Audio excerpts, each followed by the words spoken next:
Hey guys, welcome back to my channel. In today's video, I'm going to be sharing with you why I quit eating meat.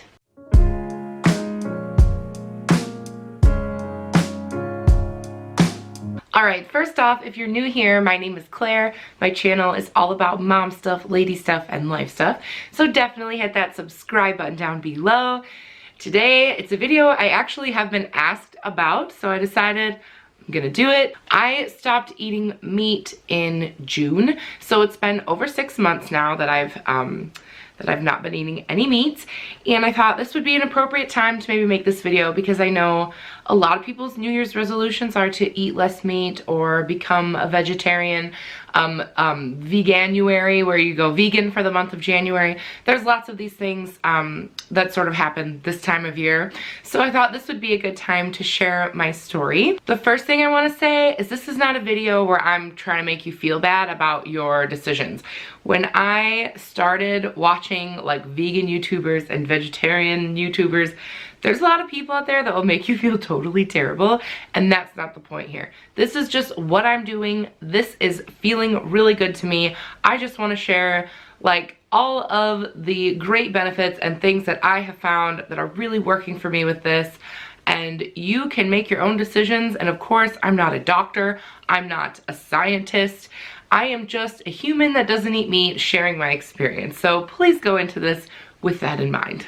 All right, so I think pretty much all people who stop eating meat do it for 3 reasons: the environment, their health, and compassion for animals. So I'm just gonna go over all of these 3 and tell you kind of how each of those things impacted my decision. So it is just generally known that it takes a ton of fertilizer, pesticides, land use, water, like it's just generally known that meat production takes a whole lot of everything, a ton of resources.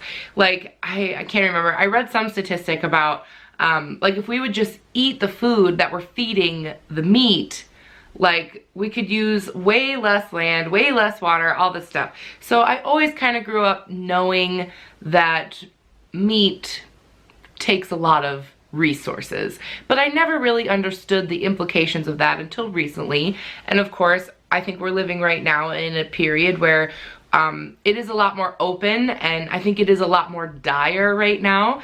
Right now in the United States, there are a lot of people who think like climate change isn't real or who aren't really doing anything about that.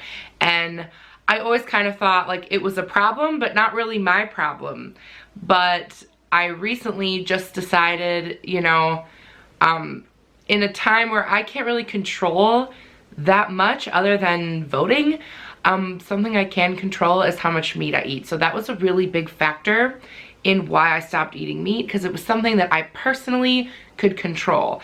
And Americans actually eat the most meat out of anyone in the world. The average American eats 200 pounds of meat a year, which is crazy. The statistics I'm gonna share with you are ones that I got from a Stanford paper from Stanford University. So I will leave a link to that down below, but there are lots of great like websites and articles that you can read with more information about this.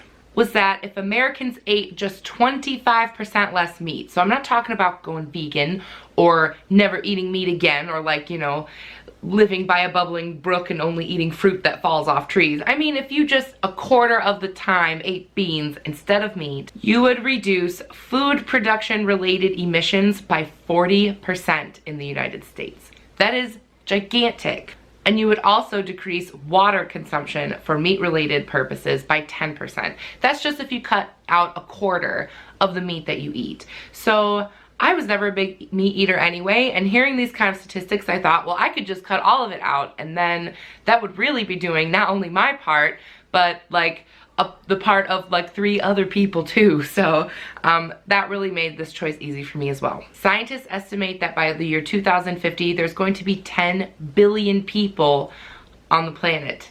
And it's just really kind of a known thing that like meat in the way that we're eating it now is not going to be sustainable for those people in 2050. And that is probably me and my children and my children's children, and I just want to be aware that the decisions I'm making right now are affecting those people in the future. And if I can quit eating meat, that is just one more thing that I can do to help that. All right, moving on to reason number 2, which is health. Now, this one is a big one for me. I have been an overweight human since I was like born. I've always been overweight, always. I have lost close to 100 pounds 2 different times in my life. I know a lot about how to lose weight and what to eat, and I often think that sometimes people assume that fat people don't know anything about health, but I found in my personal experience from other people I know that sometimes fat people know the most about health, because I have been like researching it and trying new things and all that stuff since I was like, I don't know, 12, 10? It's been a long time. And honestly, I think I've always thought that a vegan diet is the healthiest diet. I've kind of always thought that. I think like I watched a documentary many years ago, like an old one, and I thought like, well, that makes a lot of sense. I mean, vegetables seem probably like the healthiest thing for you. And I always kind of thought that. But for some reason, I never saw myself being a vegan or a vegetarian. I always thought like those people are like yoga doing skinny earthly people, you know. That's not me. I like bacon, and obviously if I had willpower I wouldn't be fat in the first place, right? So I could never be a vegetarian. I always just kind of had this idea for myself that it was great for those people, but it would never work for me, because obviously if I can't stop eating carbs, if I can't stop eating candy, if I can't tell myself to exercise once in a while, how am I ever gonna stop eating meat? And I just kind of left it there. And I think that that probably happens to a lot of people. You just think it's not something you can do. It's just not feasible for my life. I could never give up those things. And so I really just kind of put myself in that box. And then of course, you know, you watch What the Health and like all these kind of like Netflix documentaries, and the newer one, the Game Changers one about the athletes. And I just, you know, I thought, gosh, I wish I could be that person. And I don't know what it was within me, you know, the environment and the health and everything else. I just decided, hey, what if I just stopped eating meat? If it doesn't work, I can just start eating again, right? Like, what's the worst that could happen? It doesn't work out, and oh well. So I never was a big red meat person anyway. I pretty much only ever ate chicken and ground turkey and fish. And I would eat red meat if I was out, so like I'd get a burger at a restaurant, but I would never make a burger at home because I'm really cheap. So I always use ground turkey, and so I always kind of thought like, well, red meat's what's really bad anyway. But then I just decided, let's see what happens, and a day turned into a week, turned into a month, and I noticed that I felt really good. I noticed that I had lost a bit of weight. I've lost about 20 pounds, believe it or not, over 6 months. So as a person who's lost a lot of weight in my lifetime, that is the best type of way to lose weight, because it's probably gonna stay off. Losing it that slowly, that's really a lifestyle adjustment type of weight loss instead of just like a quick fix. So I do know from past experiences that that is the type of weight loss I'm interested in, because it's probably gonna stick. I've noticed that because I'm not eating meat, I'm not going to fast food restaurants, because you know, if I can't get a big greasy burger, I'm like, what's the point? And I will admit, I have been eating fish, so like, you might call me a pescatarian, but I'm not eating fish at home. I'm only eating fish when we go out, because a lot of places I'm finding don't have a vegetarian option. They have like a fish option. So I have been eating fish here and there, but also I've stopped eating dairy as well. So I'm not a vegan, I'm not a vegetarian, I'm not quite a pescatarian. I think what they call it is like a flexitarian. I don't know. I don't care at all about labels. I think that like, you just do what works for you and just live that way, and like, who cares what your label is? I'm eating less meat, and that's better for the environment, so there. I am eating more vegetables and whole foods. It's great for my health, so there. Whatever that's called is fine with me. I really don't know why I decided to stop eating dairy. This only happened a couple months ago. This wasn't like in the beginning. But I think like as momentum started building with this not eating meat thing, I was finding a lot of vegan resources and vegan recipes, vegan restaurants. And so I started to just kind of experiment with these other products. and I find that I'm really enjoying the vegan cheese, and I'm not giving up dairy like completely all the way. You know, you on the back of some processed food, it's like contains soy and milk. Like, that's gonna be like a next step for me to try to cut that type of stuff out. I don't eat it too often, but I wouldn't ever like put something back if it's like, you know, a snack or something that contains milk. Like, I would probably eat that, but I've stopped like drinking milk, like no milk in cereal, and I've stopped eating like dairy cheese. So that's like a big one. Like, I think that really has helped with the weight loss too, is just like getting rid of dairy cheese. So health-wise, I feel really great, you guys. I do feel like I have more energy and that I'm sleeping better, and I don't know if it's specifically because I'm not eating meat, but it's because I'm eating other things instead. Like, you could just stop eating meat and just eat like junk food. Like, I could just eat pasta for every meal, you know, like there's nothing stopping me from doing that. But because I quit eating meat, I'm trying to really pay attention to the other things I'm eating instead. So I'm eating a lot of beans and a lot of lentils and like rice and potatoes and tons of vegetables. And I think like that is what's making me feel so much better, not just not eating meat, if that makes any sense. And the last reason is compassion for animals. And now I'm a dog groomer. I love animals. This is a normal thing for me.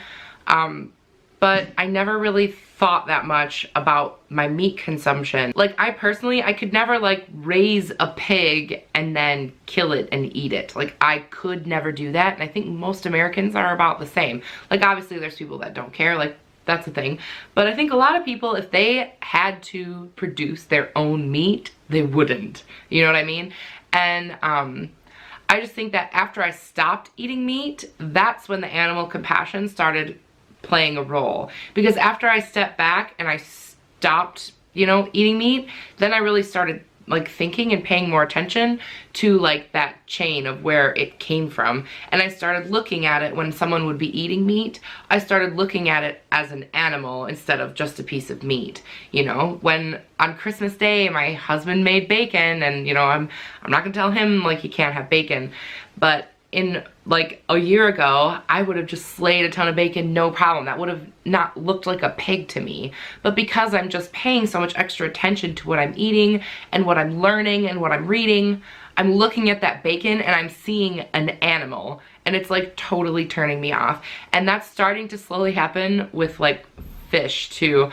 Like I eat shrimp and stuff like that, but there was an offer to do lobsters on Christmas, and the idea of taking a live lobster and putting it into boiling water, it just made me really sad. And like, I've done that a ton of times in my life, like a ton of times. I love lobster. Like, that's never been a problem for me. I've seen it done, I've done it myself. It's never been a thing. But now, in this sort of new way of thinking, it's really brought that compassionate side out of me that I didn't know was there. So maybe now if you're like, I don't care, an animal's an animal, whatever, like, they're here for us to eat them. Like, maybe your ideas will change if you stop eating them for a little while. I think, however, less meat you can eat is a success.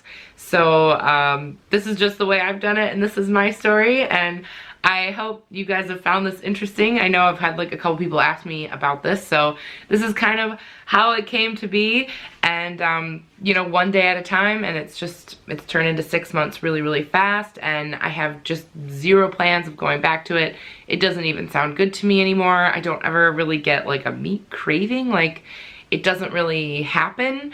So yeah, I hope you found this interesting and helpful, and I definitely challenge you to eat a little bit less meat, if not giving it up completely, because I think it's really made a difference in my health and happiness and in the environment. So leave me a comment down below. I'm a little bit worried about the reaction I'm gonna get to this.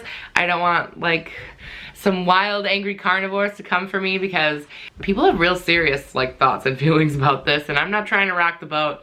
Let me know if you want to see some like vegetarian recipes, or if you're like into this. I need to know, because I can definitely make more content about my health and my journey, and you know, things about, you know, this lifestyle change that's happening with me. So let me know, and I'll see you guys in my next one. Bye.